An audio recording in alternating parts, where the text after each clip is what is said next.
George Lopez. All right, thank you, everybody. Thank you. Have a seat. Yes. Congratulations. Somebody asked me, how's this weather? I'm like, shit, this is the same temperature of the room I grew up in. He's still got his outside jacket I love on. That's it. how cold it is. It's nice. I feel good. I love this temperature. Well, welcome. Congratulations. This movie is incredible. I got to watch it a few days ago, and I was so moved by the story of these four young men, even though it's a story that's been told in Wired magazine. There was a documentary. Yeah. This story, that, as you tell it, goes far deeper. What compelled you to make this movie? Well, you know, this country and this world is made up of underdogs. This is really the first movie that I've done where social media plays such a huge part in getting the awareness out, right? So, you know, movie companies hire publicity firms, and they hire people to do focus groups. But I'm gonna tell you this, man. Carlos Penavega is in the movie as well. He's in Big Time Rush, and between he and I, we have created a social media buzz that is second only to American Sniper. So this is a really small movie, but I think that everybody has a dream.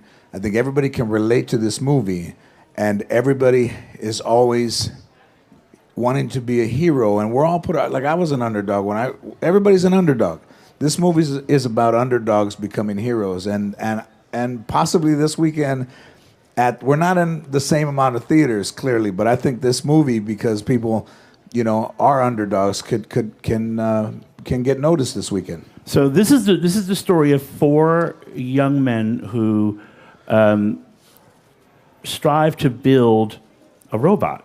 Well, they're little misfits in school. They don't fit in. They get bullied and things. This happened in 2004.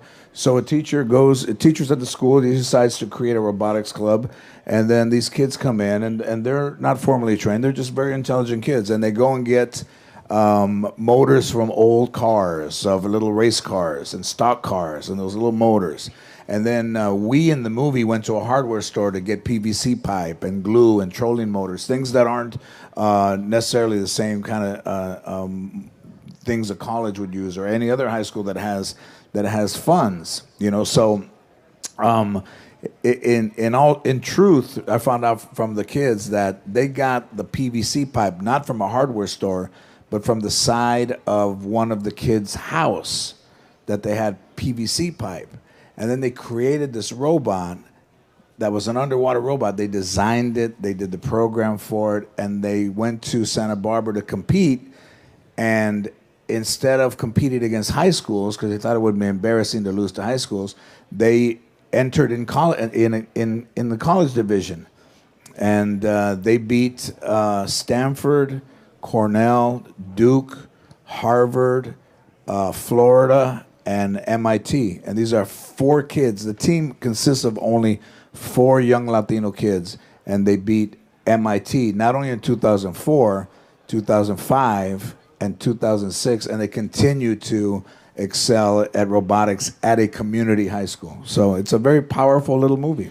But there's the added twist that these four young men are undocumented. The four guys are undocumented, yes. So when they win, you think when you win a competition like that all good things happen. But unfortunately, because of their status, it didn't turn out that way. And the movie deals with that. It's not a movie about immigration. It's just happens to be a situation that was real to the story. But you don't have to be Latino to enjoy this film. When I was watching Rocky or Karate Kid or the movies that I liked, I didn't look at the Karate Kid as an Italian kid from New York trying to fit in California. I just looked like a kid that was having a hard time fitting in. So, well, I remember as I was watching the movie, and again, it's called Spare Parts, opens Friday. Got to get those names in. Spare Parts. Spare Parts. As I was watching it, I was thinking a lot about my boyhood during the 70s in the Bronx. Yeah. Blue-collar family. My father is functional illiterate, and I was told I was going to be a mechanic. Right. And nothing wrong with being a mechanic, No. but I had bigger dreams for myself. Right. And I was watching this movie and connected so deeply with these four young men because they achieve by their wits and by any means necessary, Right. which is the ultimate American dream. Well, there's an ingenuity that you have when you don't have the money that everyone else has, that you create a way to get things done. I think it was in the clip, the thing. So this robot leaked. The soldering iron had touched the rubber of seal, and it made a small burn. And when the robot was in the water, it would misfunction because water got into the wire, just a little bit of water. So they had to create a way so that it could still function. And they used a sock, they used a towel, and that didn't work. And then they said, we need something that's really absorbent and small. And they used a feminine product to put in there. It's one of the funniest scenes in this movie. And it's absolutely hilarious. And it did work. And the judges thought that was genius to be able to do that. Instead of redoing the whole thing, they found a way to make it work in the water for that time that it was actually doing running its course. So this movie represents, from an observer's point of view, a shift in your goals creatively, that you want to do a different kind of storytelling. Is that fair? I've been very fortunate to be able to have done a lot of things. My sitcom was very successful on ABC, and then my talk show ran a couple of years, and that was fun. But being a producer of this movie, Spare Parts, and having it be a tiny movie with, Marissa Tomei came on the movie, and it changed everything because, Academy Award winner, and then that drew a lot of attention to the movie. And then when Jamie Lee Curtis came on the movie, and Jamie Lee Curtis doesn't really leave Los Angeles much to do movies because of family obligations, and we did this in New Mexico, and Jamie Lee Curtis came for 2 days. She's great in the movie, holds it down very well. And then I called Esai Morales, and Esai Morales plays one of the kids' fathers, and then I play the teacher. It's very dramatic for me, something very different than people are used to seeing me do. It's a great performance. Heavy. Yeah, thank you. Very heavy, dramatic stuff, but fun still stuff too. So it's humorous, and it doesn't. The jokes don't lay there like jokes. They just lay there like conversations that people would have that would be humorous. It doesn't necessarily. It's not broad. But it's subtle, and the subtle stuff is sometimes very funny as well. Well, it's very human and very relatable. Yeah. We're talking about the movie Spare Parts. Should we take a look at a clip from the movie? Yeah, let's see what this... That's a scene from Spare Parts, starring George Lopez. So, how many times did she slap you? I can only remember the first 4. I think there might have been 3 more over there. It shook my molars, man, and it really does roll your eyes in your head. Because I'm guessing the Oscar-winning Marissa Tomei doesn't fake a slap. I said, I don't think she needs to hit me, and then it was never a situation where she wasn't going to hit me. I don't think she needs to hit me. Maybe once. She's hardcore. Shh, that's a real... My grandmother hit me, but never like that. So, my grandmother hit me from behind. I never saw her coming. This one I saw. It was still a surprise. Tell me about the place you reached to find the confidence to lead this movie with such a big cast, with these young actors who were really looking to you for guidance. That's a big order for anybody. Well, if you think about everybody's dreams and what you aspire to be when you're young, everything just looks like it's impossible. But really, nothing is impossible. So in looking at these young kids, forget color, everybody thinks they're wrapped up in color, but if you look at these young kids who for under $800 created this and designed this robot to function, and then because you don't think enough of your ability to enter with high schools because you think you're going to come in last, you enter in against colleges because you think if you can beat one college, then that's a victory. So even in our own dreams, we still create doubt in ourselves, and that's what's really powerful about this movie. For me, when I was growing up, man, I wrote jokes on the back of envelopes that were already used, and whatever I could find, and now that I look back, it was difficult to keep going back to a place and to comedy clubs and things when you're not very good and you're trying to find your way, but there's something that makes you go back and not quit. And, quitting is the end, you know. And you know, now when we're raised kids and there's so much that they're given, you can give somebody a car, and you can give somebody a compliment, but you can't give somebody will to continue.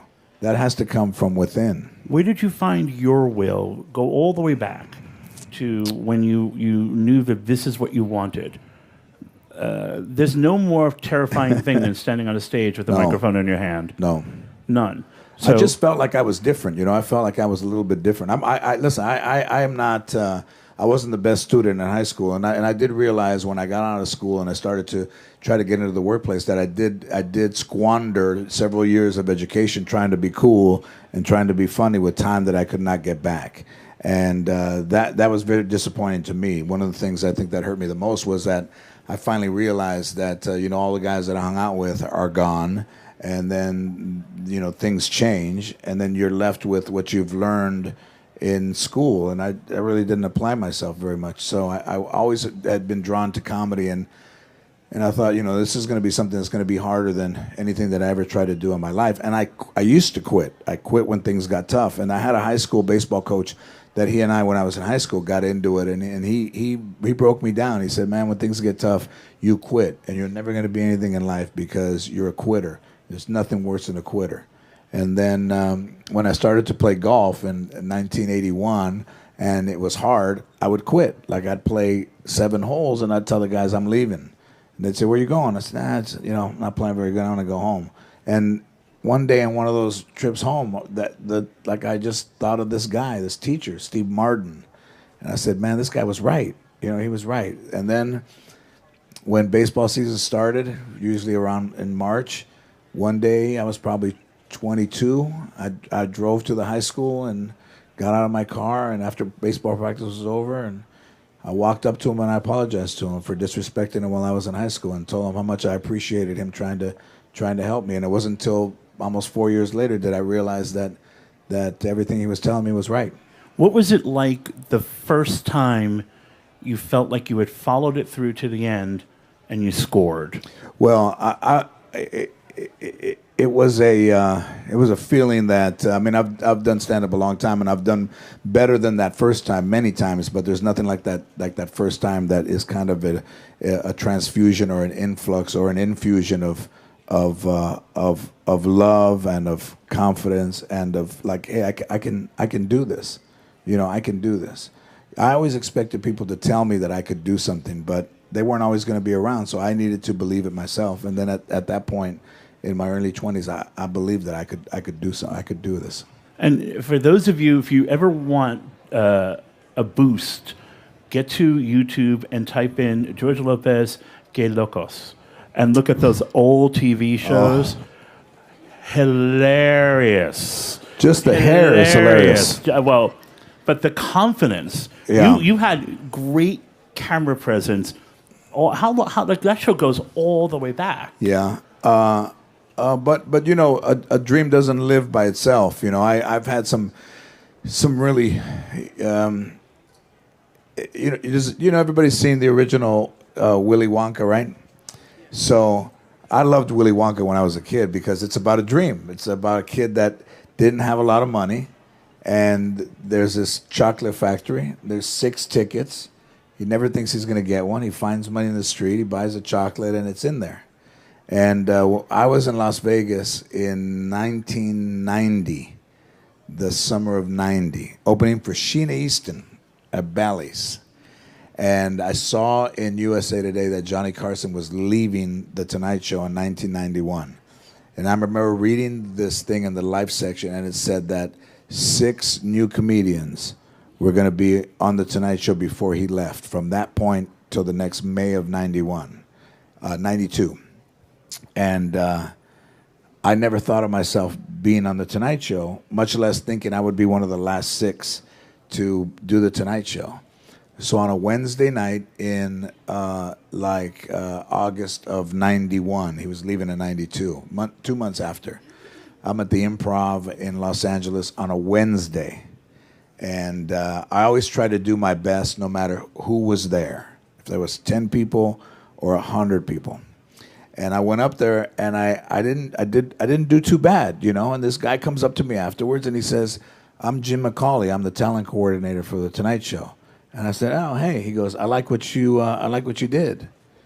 And I said, "Oh, okay, all right." And then he said, "Congratulations. I'm gonna put his hand out. I'm gonna put you on the Tonight Show." And I was like, "What?" He goes, "You got the Tonight Show."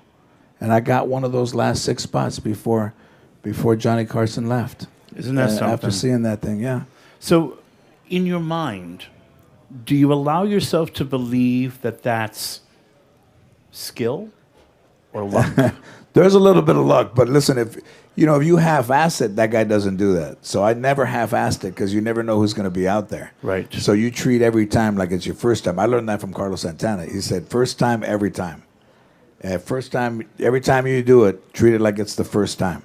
That's good advice. So do you, in the moments when you pause and think about your life, and certainly 2 days before a big movie opens, you might be doing that. Yeah. Do you stop and think that this is part of a mission? Because we did almost lose you a number of years ago. You nearly died, and as someone who's had a near-death experience myself, you spend some time, I imagine, asking why you got spared. Well, I had kidney disease growing up, and I almost, when the doctor told me in like '98 that I had kidney disease, I couldn't stand up, and I was on the road, and I kind of bent. I was like, I walked like this, I walked this way. Wow. During the day and stuff, and I flew home like that, and then I went to the doctor, and he took my blood, and he says, "Wait here, I don't want you to go anywhere till I get the results back." And it took a couple hours. I'm sitting in the room a couple hours, kind of like that, like that. And he says, he comes in, he goes, "Hey, I got bad news." And I said, "What is it?" He goes, "You have advanced kidney disease." And I said, "Of course I do." And I said, "Because what haven't I had in my life? Like what? Why? Yeah, of course I got it." And I said, "Well, what do I need to do?" And he's like, "Well, by the time you're 44, you're going to need 45. You're going to need a transplant." And I needed one when I was 44. So and then I told my doctor at Cedars in Los Angeles. I said, "Listen, man, I just want to get this done. And I want to go on with my life. I don't want to be a poster boy for kidney disease. I don't want to have people know about it. I just want to get well and go back to work." And when I had the transplant in April, I think it was the 21st of April of 2005, I woke up and I felt better than I had ever felt in my life. And at that point, I decided that I was going to try to help people with who were sick, and to raise awareness for kidney disease, and to raise awareness for just good health, and getting your creatinine level checked, getting your blood pressure checked, and things like that. And since then, I've sent a lot of kids to camp who are afflicted with kidney disease. Yeah. I've raised awareness, millions of dollars. That's a dude. That's when I go back to work. I don't want anybody to know. But it was inhuman to turn my back on people who were sick. So I couldn't do it. And when I grew up, I was selfish, man. I only thought about myself. And I am not anything like I was when I was growing up. I'm not perfect. But I'm very kind to people. I probably am kinder to people than I am to myself, but I'm still working on that part. Well, good for you. Thank you. It's interesting. Spare Parts, the new movie starring our new friend. I'm George spare Lopez. parts. I got spare parts in me. I got other parts. It is relatable, I believe, to every person who's in this room. I found it deeply relatable. But at the same time, as I was talking with a colleague of mine who's Mexican-American, he was so filled with personal pride. Yeah. Because Thank you. he said, "I don't ever see myself on a screen." Yeah. Not only as a Latino male, but as a Mexican-American male.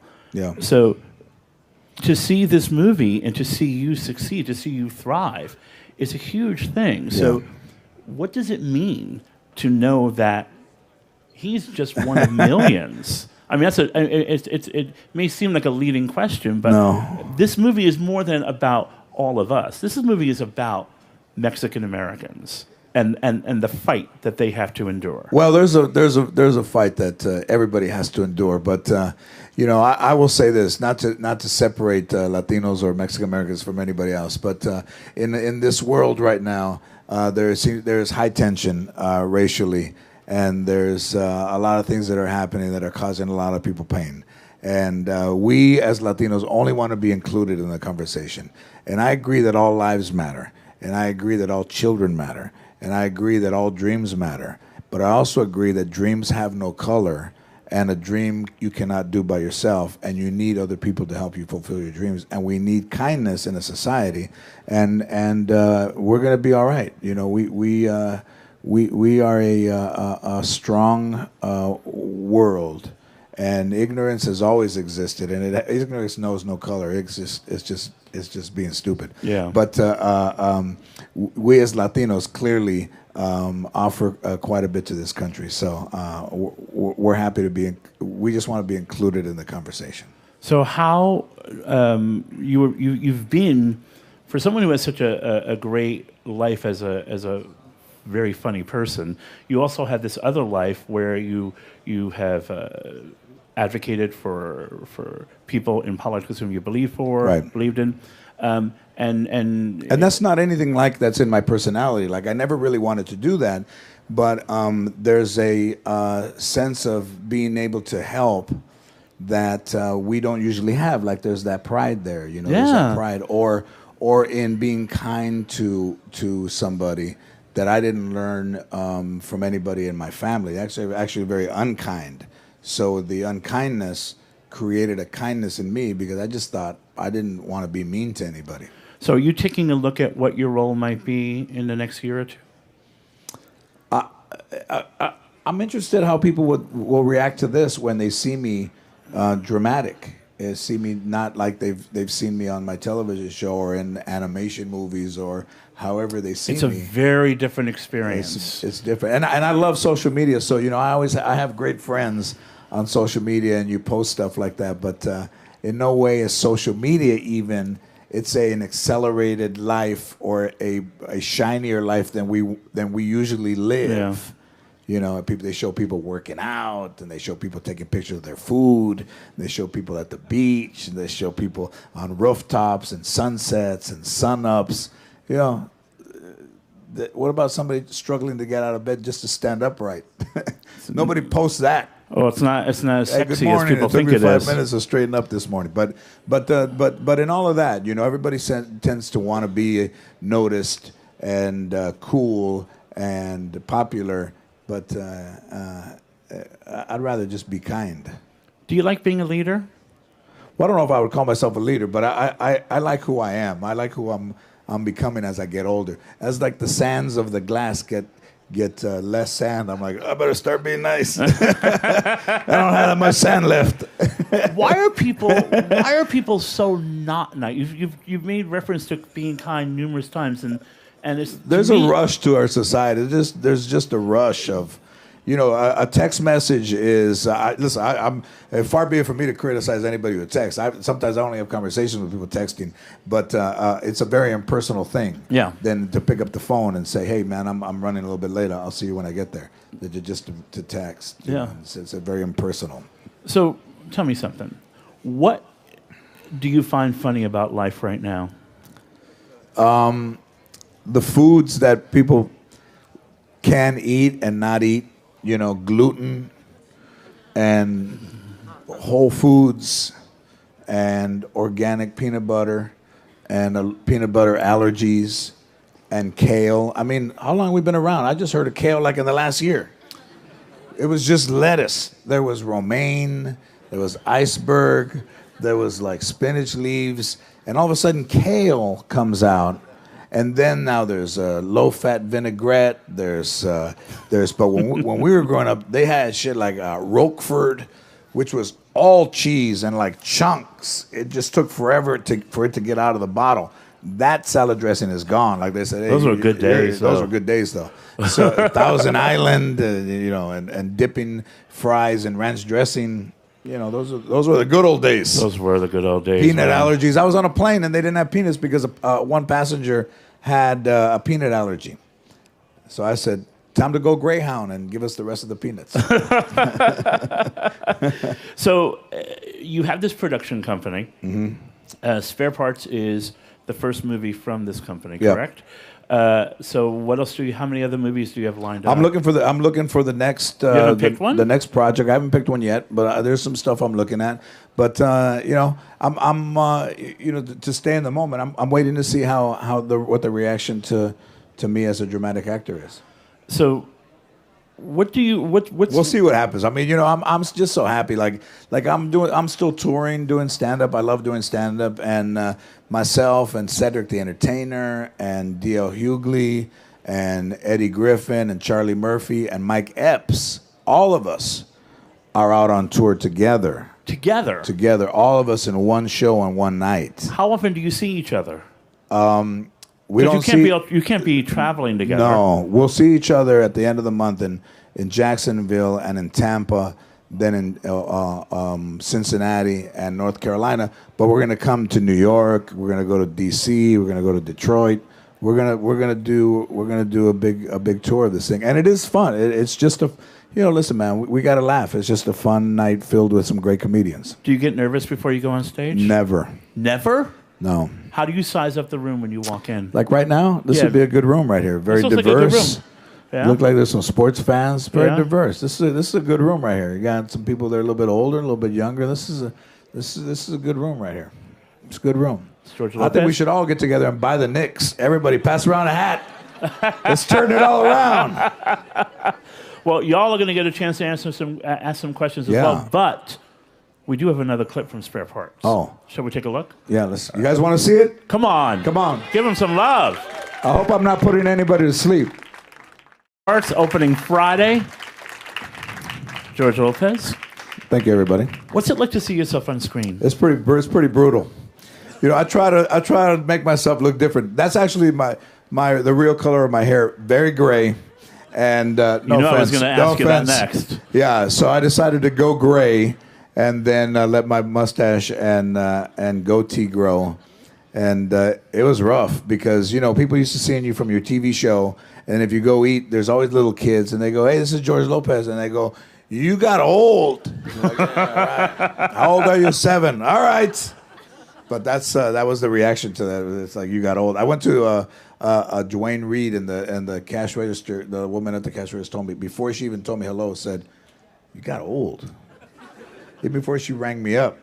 That's she said, mean. I got old. It's. I guess I'm supposed to look like I looked on that show forever, but I can't. You look pretty close to it. Thank you. I feel pretty good. Don't let this jacket fool you. There's a little skinny dude under there. So are we ready to get some questions from the audience for George Lopez? Yeah? Let's stand up. Let's say where you're from, and let's say favorite song of all time. Wait. What's your favorite song of all time? Mine is, there's a bunch of them. Mine is favorite of all time. Just makes you go, when you hear it. Wow, that's a pretty good one. I'm going to say, I'm going to say Reasons from Earth, Wind, and Fire. Wow. It just kept popping. There's so many that kept popping into my heart. I said Reasons is so great. Pretty good. That's so pretty great. Good. And favorite song, by the way. Don't forget favorite song. I don't have a favorite song of all time. What? All right. Since you're George Lopez, I'll tell you. My favorite song of all time is from Snoop Dogg, Gin and Juice. That's what I'm saying. Come on, that's a good song. Gin and Juice. What about the guy next to you? I think his is Gin and Juice too. Yes, sir. Question? Yes. On School Dance, I like you played the father in that movie School Dance. Yes. I've seen it a few months ago. With Nick Cannon. Yeah, with Nick Cannon, Mike Epps, so forth. Yeah. Kevin Hart. Yeah. So my question is, how was it working in that movie? Well, with School Dance, like movies like that, I just did it with Mike Epps. The great thing is that Nick Cannon was directing this film about interracial relationship and a school dance, and he asked a bunch of comedians to be in it. Kevin Hart was in it, Mike Epps was in it. There's a whole lot of guys in it, and we did it for practically no money. But what we did it for was to help each other out, and that's really a great thing to do, is be able to go in there and say, I got these guys to do it, and looking for no financial reward other than just being able to help another guy. So Mike Epps, I played the president in Mike Epps' movie that he's doing, which is like a parody of The Purge. That looks very funny. So, so to be able to help somebody just for a day and go in there and knock that out. But School Days came out pretty good. For a movie that wasn't made for a lot of money, it looks pretty good.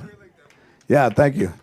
Thank you. I was upset that my daughter was dating an African-American gentleman in the movie. And favorite song, by the way. Favorite song. Favorite song. I can think of right now I've been getting into Tamia. I don't know if you know her, R&B Tamia. Yes. I've been getting kind of back into her albums a little bit. All right. But I will ask you this. How do you decide what projects you get involved with? And is there a particular void in film and television that you'd like to fill? Yeah. Like this, because it was based on a true story, and the Wired article was so strong, and I felt that there was a place for a movie like this. But a lot of things are a little bit derogatory of just like gangsta. I don't really do that. But as in a void in TV. I'm happy that my first show is still on. I think it's on Nickelodeon every night and MTV, and people get to see that. But if something is good, and I always try to create it, like earlier last year I did a show called St. George on FX, which I liked, by the way, with Danny Trejo. Machete was in it. That was a great David show. Zayas here from New York. It was a fun show. I liked it. And it was about a guy who had kind of come up and made a name for himself and created an energy drink, and it's always trying to be a little bit positive. But Gina Rodriguez winning a Golden Globe for Jane the Virgin is fantastic, and there's great portrayals. Scandal and everything that's going on there. So gradually things, House of Lies, Don Cheadle, and those shows that are great with leads that are of color are all great stuff. So the needle is going in the right direction. Hi, my name is Julian. I just say my favorite song, right? Yes. Probably "Break On Through" by The Doors. Oh, I'd say. Yeah. All right. You guys remember that one? Yeah. First of all, I want to say you're a huge inspiration to the whole Latino community. Thank Since you I was very younger, much. I've looked up to you. Thank you. I was wondering what made you fully commit to show business, because I'm sure when you were younger you were very maybe undecided and you were thinking maybe it's not realistic or serious. But I know absolutely. that sure it was in your heart and your All your of it. passion. So I was wondering what part of your life did you fully commit? Well, I went through some very dark times, from like 95 to 99. Very dark. Alcohol, a lot of alcohol. Had a little incident last year with some alcohol too. It's been a struggle for me to get that right. Never had a really good relationship with it. Kind of wish the one thing I would do all over again. I probably wouldn't drink anything for back then if I realized how much damage it can do to somebody. In 2000, Sandra Bullock came to see me at an improv in Brea, California. And then she got involved with me because she liked my stand-up to do the show. So it became my sitcom. But nobody was running out there to help me. So I owe her an incredible debt of gratitude for believing in me and sticking with me and making that show happen. And then you have to do stuff on your own. I mean, I still had to deliver stories, and a lot of them were from my life. But without that initial hand up, I'm not sure where I would be, and I think my career would be different without a hand, without her assistance. So and she knows how much I respect and love her for that. Hello, my name is Andre. I'm a young actor based here in New York. Favorite song? I would say Kanye West, Good Life. All right. That song changed my life. As far as the question, I wanted to know, when it comes to intention and the career thing, the industry, I call it an industry. It is. I feel like I came in it for a different intention. How do you stay focused on that and still be business oriented? What intention what do you aspire to do in that business? I feel like I can use this medium to talk to people, basically, and to help people find their purpose in life. Yep. That's how I mean, Will Smith was one of my biggest, people. Yes. I mean, when I didn't learn from teachers, I didn't learn from preachers, I learned from artists. Right. And how do you stay focused on that and also stay business oriented? Well, the thing is that the public personality is kind of like a veneer to the other person underneath. So if you separate the two and not believe that you are super or better than anyone else, so you just try to remain humble underneath and then do your work that you have to do. But I've run into a lot of people when I had my talk show that really did think they were special. Really just were affected by the business. They're very sad people. Man, they're very sad people. I meet them every day. Oh, right? Every day of my life. They start to walk around like they are detectives or mafiosos, and that kind of does affect you. But if you stay grounded and stay real underneath and let the work speak for itself and not have to tell somebody who you are or what you do, you'll find a place and you'll inspire other people, because of humility inspires people. Somebody being humble and yet remaining talented and focused and driven, but yet down to earth. It's a tough combination to get, but you know what? What's so beautiful about like this movie? I feel it. This movie, Spare Parts, is an example of how he's doing that, because it's funny, it's really entertaining, but it has a mission, and it has very clear intention that will really blow you away when you see it. And that's thank you. It's good for you to hear it from someone who's not him, because I've seen the movie and I think it's a terrific movie, and it really does. It'll answer all your questions. Yeah, I wish you the best of luck as well. My favorite song. Dime. One of the Beatles. She love you, yeah. She love you, yeah. And I come from Mexico. Oh. Yes. The Beatles. Hey, Mexico and the Beatles. Yes, of Very course. impressive. Yeah, right? Of course. Yeah. I remember I was in Mexico and they were playing Yellow Submarine and nobody could speak English, but everybody was singing Yellow Submarine. That was badass. It might have been the margaritas, but it might have been Yellow Submarine too. A little bit of both. True. You ever think about to go back to Mexico? I mean, work in Mexico and do some ¿En las films películas in there? This movie is going to premiere in Mexico, and it's called Los Inventores, the inventors. So this movie will go to Mexico, yes. But I think Eugenio Derbez is an incredibly talented actor from Mexico, and I would love to have him help me with the Mexican audience, and then me help him to get a larger American audience and do a movie together. I think that would be good. Yeah, I would like that.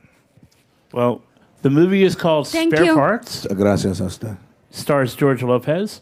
Thank you. You're very kind. Listen, everybody. I know everybody. I appreciate every one of you coming here to listen to me talk about this movie. I think you will like this movie. Listen, it is inspiring. However you live your life, we all want to be somebody, and this movie is about kids becoming somebody, but not posing, earning it. It all has to be earned. To be appreciated, it must be earned. Yes. Thank you, So everybody. thank you, and thank you. George Lopez. All right, thank you, everybody. Have Thank you. Have a seat. Yes. Congratulations. Somebody asked me, "Yeah, how's this weather?" I'm like, "Shit, this is the same temperature of the room I grew up in." He's still got his outside I jacket love on. That's it. how cold it is. It's nice. I feel good. I love this temperature. Well, welcome. Congratulations. This movie is incredible. I got to watch it a few days ago, and I was so moved by the story of these four young men, even though it's a story that's been told in Wired magazine. There was a documentary. This story, that, as you tell it, goes far deeper. What made you? What compelled you to make this movie? Well, this country and this world is made up of underdogs. He's an underdog. This movie is about underdogs becoming heroes, and possibly this weekend.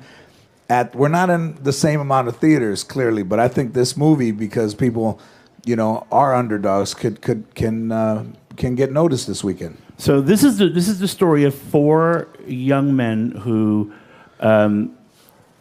strive to build a robot. Well, they're little misfits in school. They don't fit in. They get bullied and things. This happened in 2004. So a teacher's at the school, he decides to create a robotics club, and then these kids come in, and they're not formally trained, they're just very intelligent kids, and they go and get motors from old cars, of little race cars and stock cars, and those little motors. And then we in the movie went to a hardware store to get PVC pipe and glue and trolling motors, things that aren't necessarily the same kind of things a college would use or any other high school that has funds. So in truth, I found out from the kids that they got the PVC pipe not from a hardware store, but from the side of one of the kids' house, that they had PVC pipe. And then they created this robot that was an underwater robot. They designed it, they did the program for it, and they went to Santa Barbara to compete. And instead of competing against high schools, because they thought it would be embarrassing to lose to high schools, they entered in the college division. And they beat Stanford, Cornell, Duke, Harvard, Florida, and MIT. And these are four kids. The team consists of only four young Latino kids, and they beat MIT not only in 2004, 2005, and 2006, and they continue to excel at robotics at a community high school. So it's a very powerful little movie.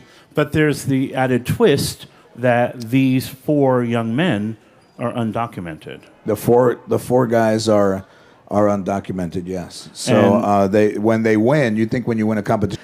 This is really the first movie that I've done where social media plays such a huge part in getting the awareness out, right?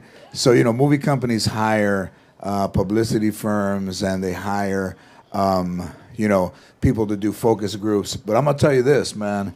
Carlos Penavega is in the movie as well. He's in Big Time Rush. And between he and I, we have created a social media buzz that is second only to American Sniper. So this is a really small movie, but I think that everybody has a dream.